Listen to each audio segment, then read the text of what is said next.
Hi, this is Mitch King with Trade Stocks America with the Sunday evening, December 20th, 2009 daily stock report. Here's the Dow Jones 30 Industrial Average.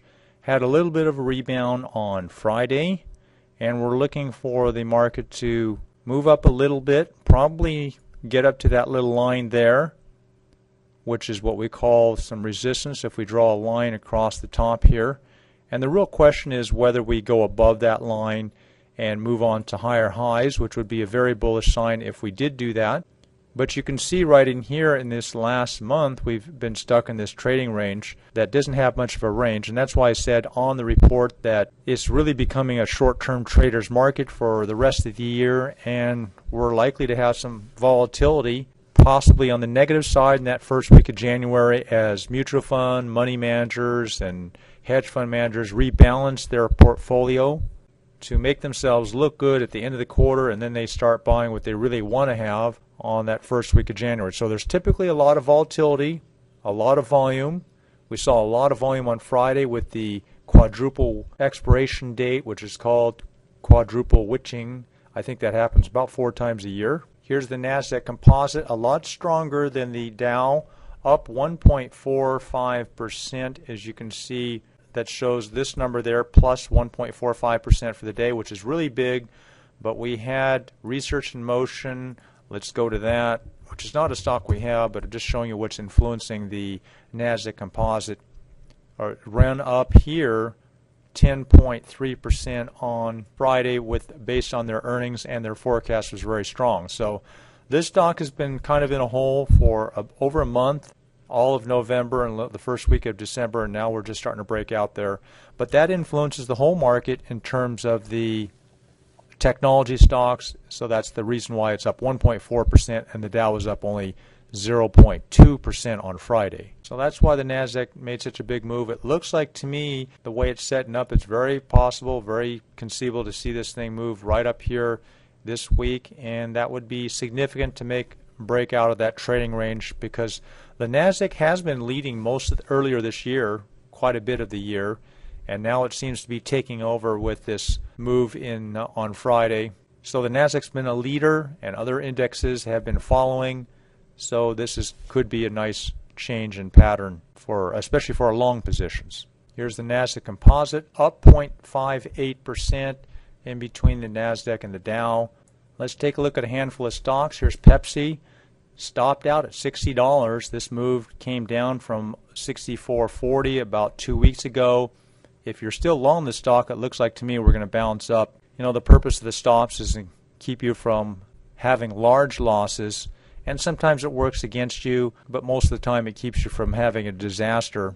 But in this case, it looks like we triggered that $60, and it looks like we're going to start moving up here, 61, 62. If you keep your discipline on those stops, you're going to be just fine over the long haul. Here's Starbucks. I've said to you guys several times in the last month that there's kind of a new change in momentum of this company, and how Schwartz, the founder, took over the company and got rid of the previous CEO, trimmed down a lot of stores, and which really didn't make sense. There's 3 in the same mall. But it's making higher highs and new plateau, and this is a really strong sign. You can call it a breakout, and here we went up 6.4% on Friday, so hang on to this long position, looking really good. Here's Google, real steady, strong stock, just been kind of like a little Sherman tank, just moving up. Here's MasterCard, up 2.8% on Friday, which is quite a bit for MasterCard. New high, really acting strong. Let's take a look at a longer range chart on this, looking strong all the way from January, so 11 months up. This has been real strong. Here's Mylan. It's a generic drug manufacturer, looking for a rebound here to move up, looking for higher highs in the next couple weeks, so this long should be held as well. Let's take a look at a handful of these gold stocks. You guys saw me last week to try to get this move, which we did, and it went up for a day or two, nice strong moves, and then lower lows. So we were stopped out with basically a break-even, slight profit on most of them. Here, this one went down under 40, rebounded about 41 on Friday. Still not convinced we got a tradable rally yet on this one. Here's Yamana, AUY, looking like a much better idea on the long side. If you draw a trend line, it looks something like this where it bounces up off of that trend line. A lot of technicians believe that's something to look at as a possible place where a stock is going to bounce off, and I think that's very logical, very conceivable for AUY. The name is up here, Yamana Gold. Here's HMY, Harmony Gold. This take a substantially lower low than we purchased that. We purchased this somewhere right in here, this $10, made 50 cents, which has run roughly 5%, and then we had a lower low. So some of these gold stocks still aren't acting really well. We like to see all of them act about the same since it's the same sector. Here's Newmont Mining, NEM.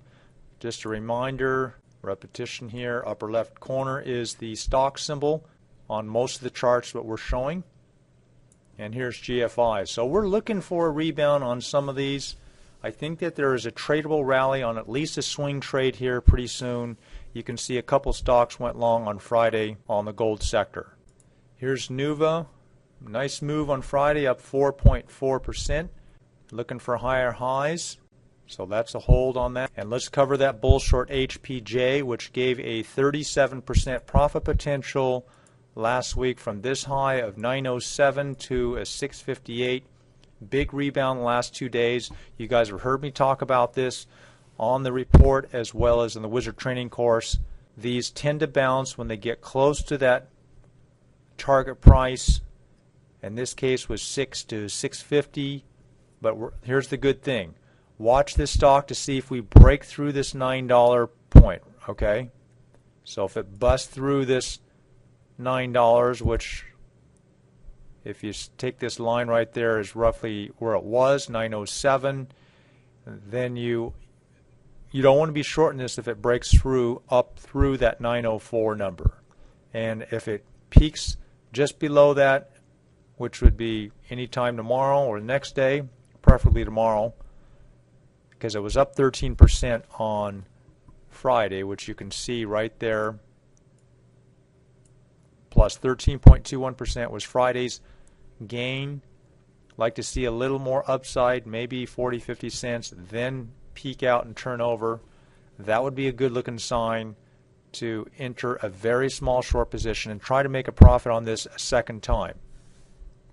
And I'm looking for lower lows on this, maybe to $6, possibly below 6, but that'll take a longer period of time than the 3 days we saw last week drop, or 3 or 4.